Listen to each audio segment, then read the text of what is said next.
A new survey shows 71% of managers say their Gen Z workers expect praise and recognition just for completing basic tasks. Campus reform reporter Emily Sturge joins me. Emily, I find that hard to believe.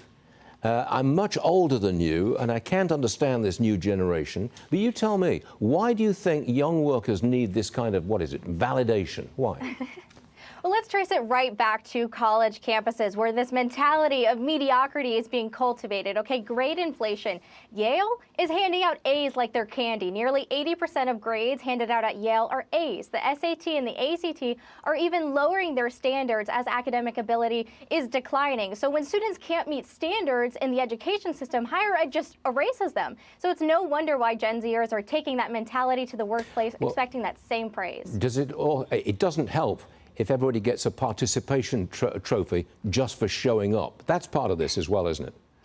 No, and this is the participation trophy generation actually grown up. But there is a silver lining. There are many of us who are actually trying to defy these Gen Z stereotypes. Sure. And look, this study also shows the way that Gen Z handles constructive criticism.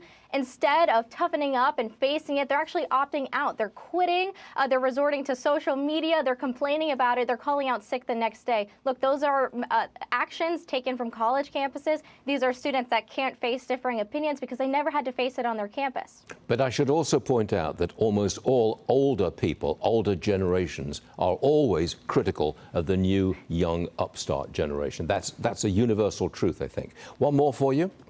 Some colleges now allow students to have pets in their dorm room. Supposedly that reduces stress and anxiety. They're not service animals, they're pets. What do you think to that?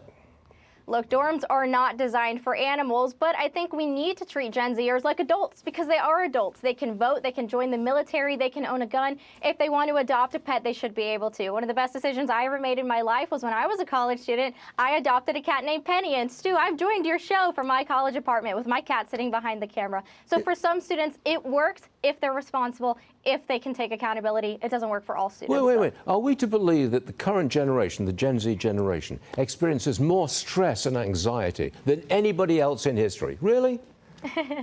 Well, we've reported at the Leadership Institute's campus reform that, yes, there is a mental health crisis, but I would say that the higher education system is spurring it on. And we're seeing the higher ed system actually subsidize some of these therapy animals. I reported at the University of Oregon has brought in therapy ducks, therapy goats, therapy dogs for students on campus. I think that's absolutely ridiculous. But once again, it's a personal decision. If a Gen Zer wants to adopt or foster an animal, I say they should go for it. We're going to leave it right there, Emily.